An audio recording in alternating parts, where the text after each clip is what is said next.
আসসালামু আলাইকুম। আমাদের খামারে এর আগে যে জায়গাতে বড় হাঁসগুলো থাকতো, সেই জায়গাগুলো আমরা বেশ কিছুদিন আগে পরিত্যক্ত করে যে ইট পাড়া ছিল সেই ইটগুলো উঠিয়ে ফেলেছি। উঠিয়ে ফেলে আসলে সেই ইটগুলোর উপরে এত পরিমাণ কাদা হয়েছিল যে আসলে ইট দেওয়া আর না দেওয়া সমান ছিল। এই জন্যই আর কি ওই ইট উঠিয়ে এখন নতুন করে আমরা আবার ইট পাড়ব। আর ইট পাড়ার কারণ হচ্ছে যে আমাদের যে ছোটো হাঁসগুলো নিয়ে এসেছি, ওই পাশটাতে আমরা ছোটো হাঁসগুলো রাখবো আর বড় হাঁসগুলো এইখানে দেবো, কারণ ওই ঘর থেকে ওই পাশটা কাছে হয় আর এই ঘর থেকে এই পাশটা কাছে হয়, যার জন্য আমরা এই জায়গাটা প্রস্তুত করে ফেললে অল্প কিছু দিনের ভিতরে আমাদের ওই ছোটো হাঁসগুলো বাইরে বা পানিতে দেওয়া লাগবে। সেই জন্যই আর কি আমরা এই জায়গাটা আজকে প্রস্তুত করব। আর এই জায়গাটা প্রস্তুত করার আগে আমাদের প্রথম কাজ হচ্ছে যে এইখানে যেহেতু বাগানের ভিতরে ছিল আর চৈত্র মাসে যে পরিমাণ পাতা পড়েছে সেই পাতাগুলো পরিষ্কার করে নিয়ে আমরা আগেই এইখানে ইট এবং বালি নিয়ে এসে রেখেছি।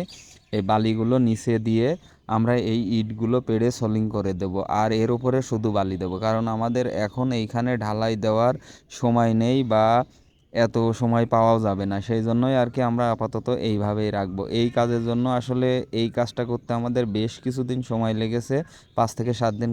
কারণ এখানে প্রচুর পরিমাণ কাজ আছে। এই জায়গাতে সোলিং করা, এই জায়গাটা ঘেরা, আর কিছু কাজ আছে যেগুলো আমাদের টাঙ্কির পাশে যে প্লাস্টার করা লাগবে। সব মিলায়ে আমাদের মোটামুটি 5-7 দিন সময় লেগেই যাবে। আর আমরা যে আমাদের এই হাঁসগুলোকে এই পাশে দেব, এই জন্যই আর কি এই পানিগুলো যাতে বাইরের মাঠের দিকে যেতে পারে সেই জন্য একটা বাইপাস লাইন করেছি। এর আগের লাইনটা ছিল আমাদের পুকুরের দিকে, আর এই পুকুরের ভিতরে অতিরিক্ত পানি যাওয়ার কারণে আমাদের পুকুরের মাছ মারা যাচ্ছিল। এই জন্যই আর কি এইখানে এতদিন আমরা হাঁস দেইনি। যেহেতু আমাদের হাঁস এখন খামারে কম ছিল, সেহেতু আমরা ওই পাশটাতেই রেখেছিলাম। আর এখন যেহেতু হাঁস হয়ে যাচ্ছে, সেহেতু আমাদের নতুন জায়গা প্রস্তুত করাই লাগবে। আর এই কাজের জন্য আমি মোটামুটি 5 থেকে 7 জনকে ডেকে নিয়েছি, কারণ এই ইট পাড়া কাজ অনেকটাই কষ্টসাধ্য। আর এইখানে মোটামুটি একটু ছায়া আছে, যার জন্য আমাদের কষ্টটা একটু কমই হচ্ছিল।